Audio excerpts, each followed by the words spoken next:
Cash call, everybody. Dale Archdekin and Brian Curtis back again for another riveting week. We are here to change your lives and your businesses. And literally, like, there are paychecks flowing from our mouths today. So you need to gather up this knowledge, use it in your real life situations and your real life conversations with leads so that you can convert at a higher level. So do we have somebody? So Brian mentioned before we started the podcast, if anybody has any questions, chat them in. We'll read it out, answer your questions as we can. But you know, Brian and I love playing calls and really just, I can't think of a better example than real life stuff that happens, right? Like if you want to understand how bus crashes work, you should probably study them. And so that's what we do. Right, Brian? Hi there, Alex. Absolutely. Brian is previewing his call so he can be prepared for you guys.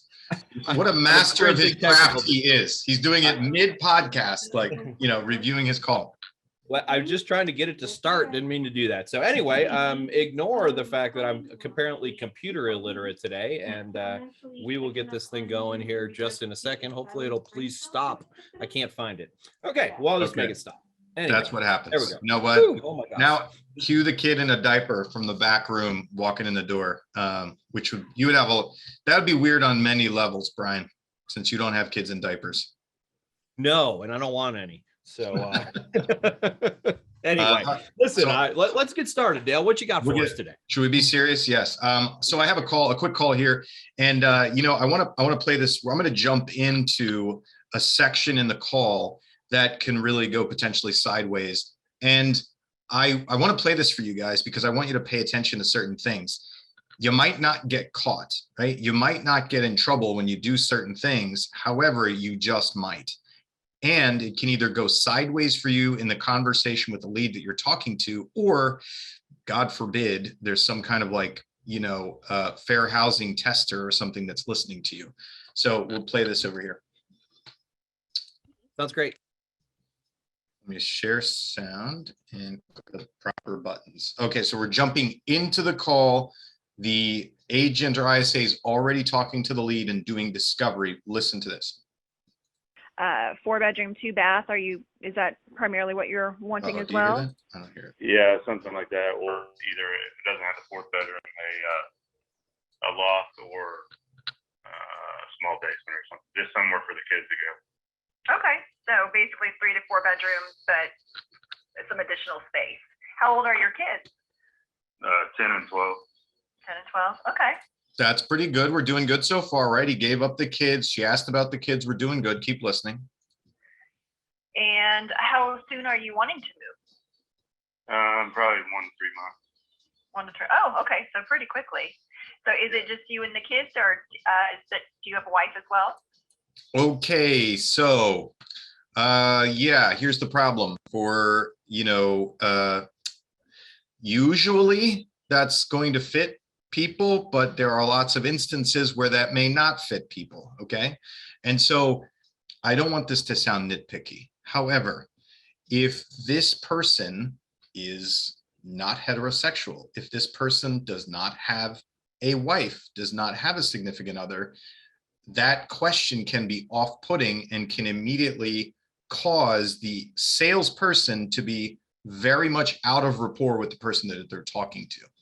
Now, some people who don't fit the mold of what she just said might just let it roll off their back and correct the person or whatever they may do, or you might just completely destroy rapport and lose the potential piece of business because of the assumption that you've made.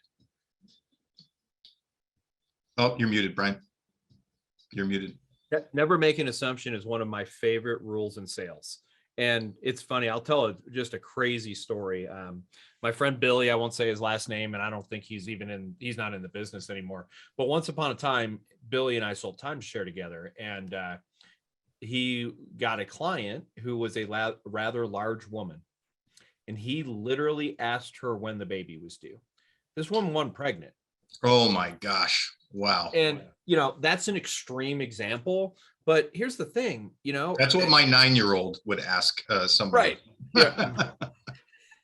my nephew, when he actually my cousin, when we were kids, our great aunt was a very, very large woman, and he was like 4 years old, and she walked by and he looks at her, he says, Aunt Caroline, you got a big butt. And of Oh, course, man. what are you going to say, right? She Right. looks back at him and says, yes, I do. But, that's family. But here's the thing. If I make an assumption, what happens if this, well, I can't remember if he's been a man or a woman, but It was what a happens if he got divorced a month ago? Like, Yeah. hey, is your wife moving? No, we got divorced and I hate that, blah, blah, blah, blah, blah, blah, blah. And, and thanks for bringing it up. Da, da, da. Now the guy's pissed. Or to Yeah. your point, what if he's not straight? Or what if, he has a significant other, but it's not his wife and they never want to get married? And so you said it's not that big of a deal. I think it's a very big deal. Anytime Yeah. we make an assumption, we are setting ourselves up. Yeah, granted, is that a safe question with probably 70% of the people that, yeah. But that means 30% it's not a safe question with it. And to me, this is what cash call is about, is eliminating those little things. I said this to my team earlier on our team meeting today.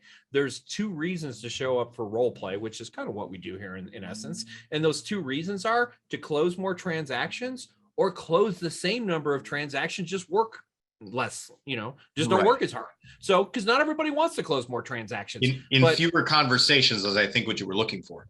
Close Yeah. the same number of transactions with less conversations because you don't shit the bed as much, right? Right. So, who likes to do lead generation? I don't know a lot of people who do. So, get better at that. So you don't have to do the thing you don't like to do very much. Right. And then, either close more deals or close the same number of deals and don't work as hard. That's Yeah. what this is about. Sharpen the sword. I'm all about that. So. Yeah. So Alex Montalvo chatted in, maybe instead of wife or husband, significant other. Yes, Alex, that's exactly what I would have done. So she can have the same exact question, just change it to significant other so that it takes away the ability to screw it up and piss somebody off or offend them. Right. So, hey, great. So it's you and the kids. Is anyone else moving with you? You could even just do, is anyone else moving with you, and avoid significant other so that you really don't get in trouble there. Well, and and I like your question, because I was funny that you actually said that. That's actually what I was going to suggest, because what happens if the mom's going to live with them, the dad, the mother-in-law, who knows? Is there anybody else besides you and your kids who's going to live in the house? Yeah, it's me and my wife and her mother and her father, and that's great. And again, you're just being that person who's open. Don't make this stuff complex. There's plenty of complexity that's going to be created. Keep it simple. Yeah. Larry Bevilacqua wrote, why do you care if there's a significant other? Larry, it's part of discovery. When you're doing discovery with a lead, not necessarily that you need to know significant other. However, getting as much information from somebody about their scenario builds more rapport between the two of you, helps you understand them much better, makes them feel more comfortable with you, that they've shared who they are and what's going on, and can be a source of leverage for you later on if you're trying to get them to talk to you or make decisions or whatever it may be. So Larry, we're going to listen to what this agent continues to do, and Brian and I are certainly going to have some more opinion about it, and we'll share that with you. I first want to share something dumb. I want to share this. We're doing confession, right? This is my confession right now. So Brian and I sit here and we talk about, you should do it like this. You should do it like, we're backseat driving everybody on here. Today, I was talking to a lead for training who wanted to talk about training with my company, having us do training for them. And I said stupid things that potentially could have screwed up the sale, and I know will eventually come back to bite me in the ass. So believe me, we say stupid things sometimes, but Brian and I have been doing this so long, and that I knew I was about to say something stupid. I was too far. It's like when you fall and you can't catch yourself, and you did it, and you're like, I know I did that. I should not have done that. Like, I already know that was not the right thing to do. So anyway, most of you are here listening to stuff because you haven't gotten to the point that Brian and I have, where you can literally hear the stupid thing coming out of your mouth as you do, or even think this is about to be a stupid thing I'm going to say, but it's too late and I'm doing it anyway. Yep. We've all done it. And to Dale's point, we continue to do it. That's why we practice, because the reality is, until you stop doing sales, you need to practice. Yeah, absolutely. All right, let's hear some more of what they have to say over here. Perfect. Not Oh. wife would be. Crap, I gotta share the screen. Share of the screen. Here it goes. Wait, am I sharing the right screen or the wrong screen? Hold on. Brian, you're not the only one today. Good. I was technically challenged earlier. Hopefully I There you wasn't go. sharing passwords that time. The fiance. So soon. 1 to 3. Oh, okay. So pretty quickly. So is it just you and the kids, or do you have a wife as well? Not wife would be fiance.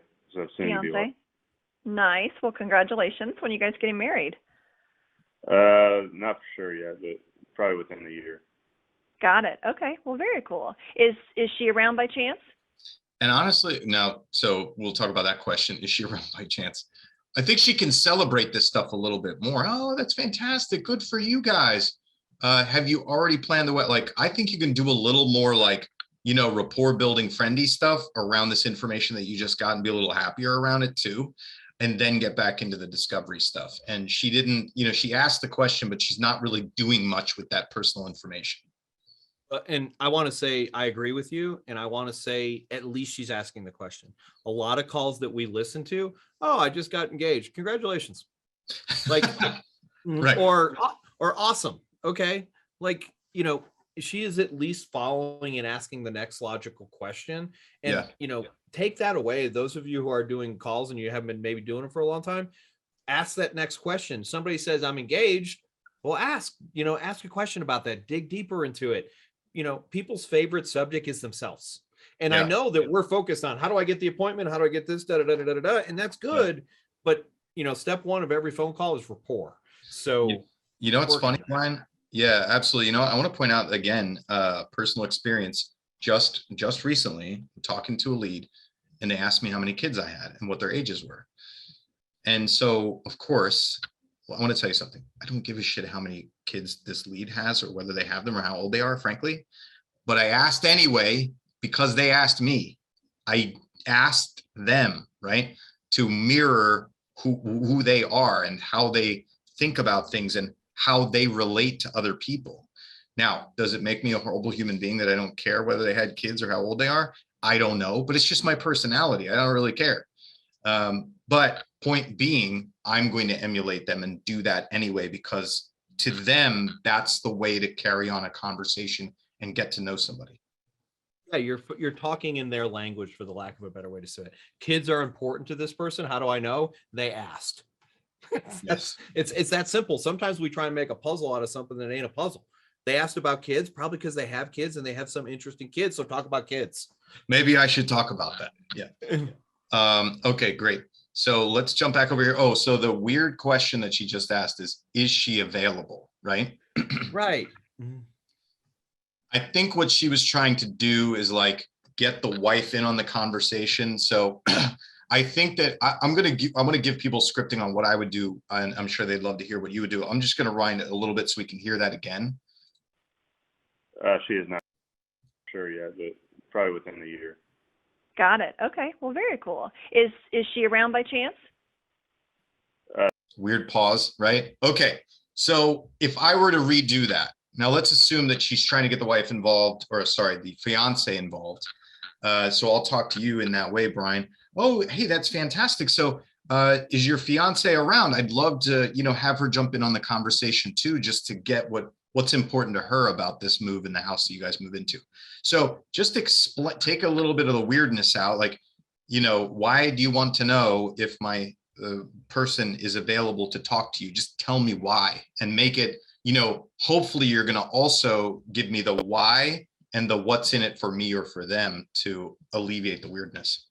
So probably where I would have gone with this, instead of asking that question, is great. 2 quick questions for you, Dale. What's her name? I like to just make, oh, her name's Susie. Okay, great. So is Susie going to be looking at houses with us when we go to look at houses?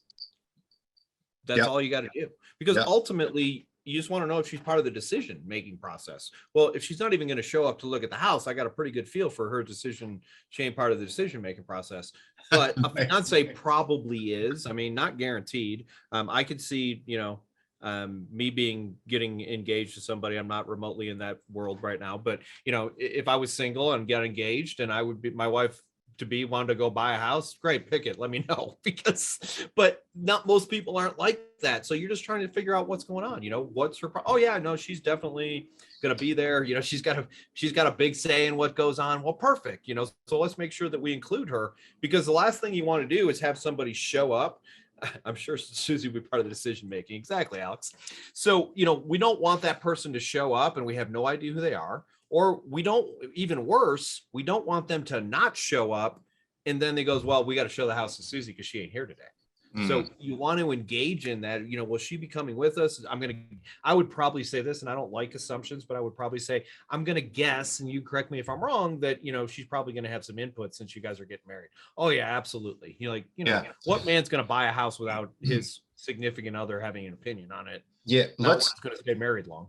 Let's clarify assumptions. Okay. So when you said don't make assumptions, yes, I generally agree with that. However, I think that we need to explain to people, because what you just did is you signaled, I'm going to make an assumption and I want you to tell me if I'm wrong, because you're advancing the conversation and it needed to happen in such a way, right? Where I think let me make the assumption for you, Dale. Yeah. This is what people would do wrong. Oh, so Susie's going to come with us tonight? That's an assumption that you can't make.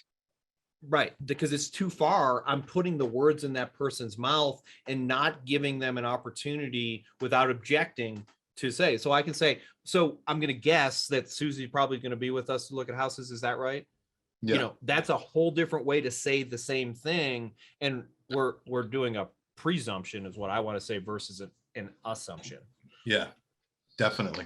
Excellent. Okay, cool. So that's all I had on that one. I just wanted to, as I was reviewing that call, there were just some pieces of that discovery that were a little weird. And, frankly, asking if the person has a wife can screw it up. And I'm pretty sure you can't ask somebody's marital status. That's a what's that? Oh, like what's that thing called? Laws from 1974. Where you can't discriminate against people. Fair housing. Fair housing. Thank you, Mary. Yeah. Thanks, Marv. Nicholas. Yeah, that's I believe that's a fair housing thing. You can't. Marital status is a protected class. There it is. Absolutely. Thank you, Alex. Okay. Does it happen all the time? Yes. Brian, you got kids, you married, right? Yeah, you can't do that. You're not supposed to do that. Yeah. And again, it doesn't benefit you. So ask it exactly how Dale and I, is there anybody else who's going to be moving with you? Yeah, my wife and 3 kids. Okay, perfect. Now we can say wife because that person told us wife, or my husband, my significant other. Who cares? We don't care. Like, if you care, then get in another business. But otherwise, just have that information so you don't stick your foot in your mouth. Right. Because you can look like a real moron if you assume somebody's, straight who's gay or gay who's straight. I mean, those are bad things to make assumptions about, and it's insulting. And it shouldn't, and it doesn't matter. Like, I'm pretty sure your marital status has nothing to do with your ability to buy a house, right? So let's not worry about those things. I agree. All right. I'm going to share my call. I'm going to preface this with, this is a horrible call. Perfect. That's what we love here at Cash Call. So a little embarrassed by it. We're going to play it anyway. That's why we make the big cash, Brian. We help people have better calls. 15596. Okay. She was In giving the page, right? Yes. Okay. Give me a second here.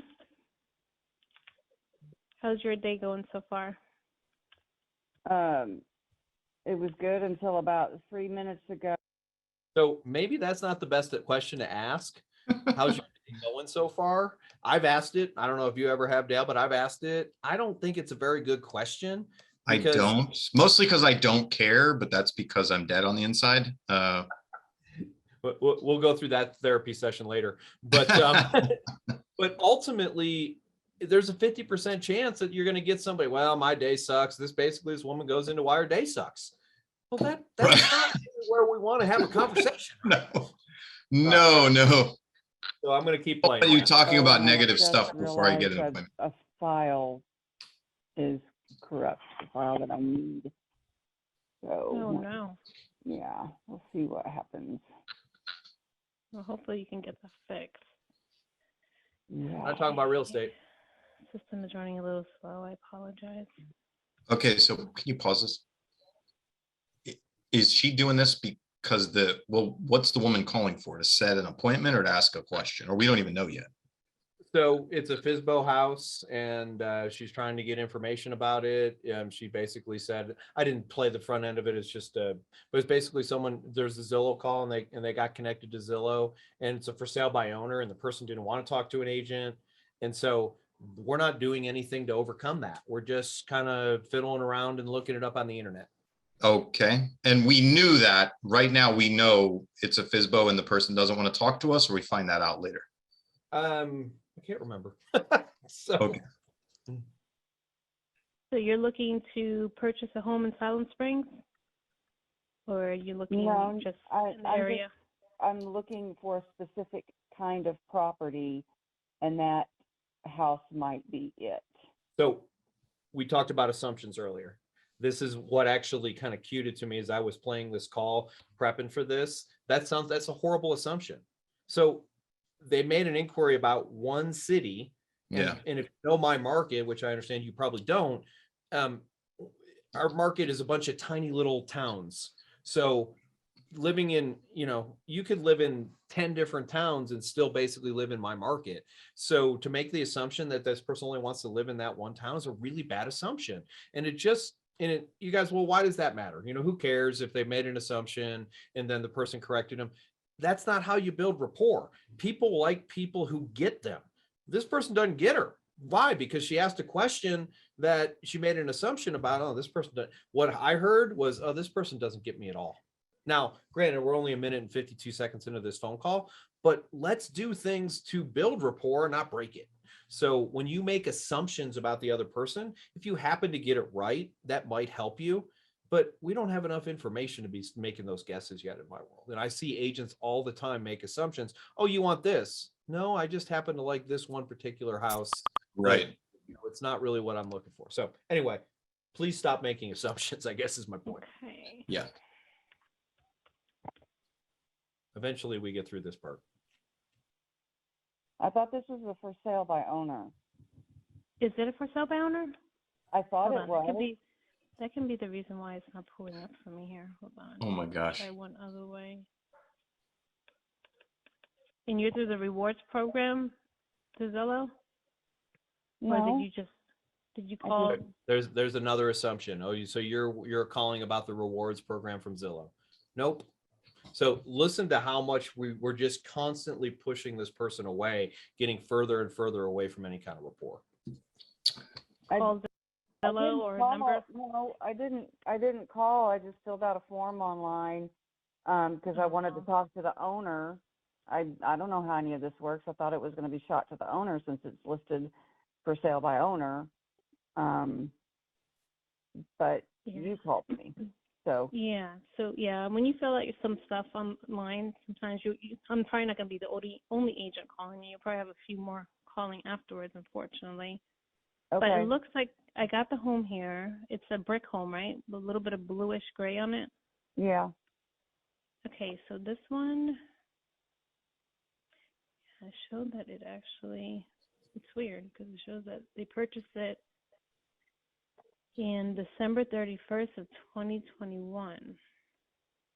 Hold on. My question Okay, it was, might not be with back Presumption on the in market. China? Yeah, it's not for sale by owner. It We was couldn't back on hear the you market because of the recording. February 7th. And it looks like it's with Realty Mart. So yeah, so you're Okay. good, but it actually went pending already. They have an offer pending already. Okay. Thank you. Yeah, unfortunately. Okay, so I'm going to stop playing that now. Plenty of opportunity to do better here. Yeah. For obvious reasons. And so Dale says this all the time, and I've completely bought into his philosophy on this. Stop trying to answer the questions based on the information you have. You need to be in control of asking the questions, and you can hear like the unbelievable questions. This agent's like, I might as well just say, I'm completely lost. I have no idea what's going on. You know more than I do. The lead knew more than her, unfortunately. The lead didn't even know much and still knew more than her. And so that happens when you become customer service rep person instead of salesperson, because all this person had to do is, hey, I'm going to look this up real quick. While I'm looking that up, what are y'all looking for? because she said there's some kind of unicorn house that she's looking for, but we still don't know what that unicorn house is. Yeah. And by the way, the second she said it was pending, which of course we agree that you Click. never do, click. So, not our best call, not real happy. I don't know if this was a convertible lead or not, but I do know that we didn't try. Basically, we said, hey, I make $12 an hour and let me provide you the information that a person who makes $12 an hour gets. And again, I'm not trying to pick on people making $12 an hour. That's not my point.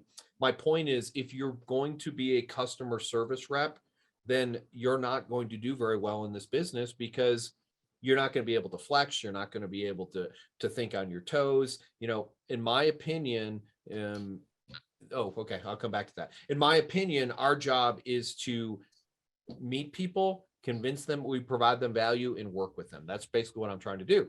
So somebody asked a great question. Jacqueline says, what is the alternative to avoid saying it's pending? So here's the thing, Jacqueline, I'm not saying that I wouldn't say it's pending, but I'm not going to say it's pending until I've done discovery. Yeah. I'm not going to lie to that person and say, oh, it's available, let's go look at it. I'm not going to remotely suggest that. Yeah. But I don't give that piece of information until we've had a discussion and I've built some rapport and I'm trying to help this person so they can go, oh, great. And then I can say, hey, Jacqueline, unfortunately, that property is unavailable right now to go take a look at. However, we might be able to go take a look at it as a backup offer. And I can go into my pitch about how, 2 out of 10 houses are falling out. It might be worth our time to go look at it, at least get a backup offer in case. So, but just coming out and go, yep, it's pending. The answer is thanks, click, buy. So don't give that information right away until you've built some rapport. And so you've got some information so you can help this person. So I'd love to hear your thought on that as well. So let's role play this. I agree with exactly what you said. Now let's role play this, Brian. Okay. Because I'm going to use our typical Zillow script for an inbound inquiry, right? What's going to happen is you believe that it's a for sale by owner. You believe that you were supposed to have been connected to the owner of the property, right? The actual seller. Okay. So you're going to play that role because that's basically what was going on. Now, I just want to demonstrate for people, this is going to go wrong because I'm going to use our typical Zillow script. It's going to go sideways. And I want everybody to notice what I'm going to do instead of, sticking with a typical, oh, Brian's going to play a regular buyer and play along with my discovery. We're going to do that. Okay. Now, everybody, I'm not looking this property up. I'm standing in line at the grocery store. Okay. And I'm going to take this call. So the phone rings and I'm going to say, hey, this is Dale Archdekin with Amazing Realty. Brian, it looks like you're interested in 123 Main Street. When would you like to go see the property? Dale, actually, are you the owner of that property? I am not the owner. No, I'm an agent here with Amazing Realty, and I wanted to see if you'd like to go see that property. It sounds like you're interested in it. Well, I really just wanted to talk to the seller. That's got it. I was getting connected. I filled out a form. I thought I was going to get to talk to the seller. Oh, yeah, that must be really confusing. What did you want to ask the seller? Well, I understand this is a for sale by owner, so I'm not even sure why I'm talking to a real estate agent. Got it. Okay, so you were on so Zillow's a real estate site. When you go through Zillow, you end up working with a real estate agent. If we happen to work really well for you and we help find the properties that you're looking for, get you inside them and help you negotiate. So are you currently working with an agent? No, absolutely not. No. Okay. Got it. So what's interesting to you about this property? It had a big lot and I liked it. Had a pretty living room. Okay. So now we're in discovery, everybody. Like I didn't know it was a for sale by owner. I've just shifted gears with this guy. Right? Where now he might fight me if he's like, no, I'm not using an agent. In which case, if he's no, I'm not using an agent. I just want to speak to the owner of the property. Then at that point, I've got what's probably going to happen is this guy's going to end the conversation with me really fast. So I need to make a pitch real quick, right? It needs to be a very quick pitch to see if I can hook the guy. Listen, Brian, I know some people want to try to do the for sale by owner route. It's really frustrating, takes a lot of time and you end up with these weird calls where you don't know where you're going and you don't end up where you want to get to. So if you've ever used an agent, have you ever used an agent before, Brian? Have you ever used an agent to buy a house? Yes. You have. Great. How was the experience? It was fine. It was fine. Okay, great. So what's important to you about not using an agent this time? Well, I just don't wanted to get a better deal. I figured I'd go for sale by owner, and that way no one gets paid commission, and then that commission can get passed on to me. Basically, I might be able to save $10,000-$15,000. I think that makes perfect sense, Brian. I absolutely want to save as much money as I possibly can too. And if I were in your position, I'd probably want to do the same thing. Let me ask you this. If I were able to get you a better deal on a house and show it to you on paper than what you could probably get for yourself, would you at least spend 5 minutes to talk to me to find out how I can do that? Yeah, I got 5 minutes. Okay, cool. Good. So that was the close, everybody. And I liked it. Thank you. So that's kind of the way that this conversation should have gone. Would the style be a little bit different for different people? Absolutely. So this particular agent, her style would be a little different. She'd be a little softer, maybe a few more words. The point is that she didn't need to know what property. She didn't need to know anything about the property. And in the weird edge case that you get somebody who's calling about it for sale by owner and wants to talk directly to the seller, I just pivoted and went to you, who you are as a person, what you're trying to do. Yeah, and so for those of you who listened to that, basically what Dale did is he changed the subject. And because I can't connect that person with the seller, I cannot solve that problem, right? And basically sales is about solving problems. And actually, I really don't even want to solve that problem because it completely cuts me out of the loop.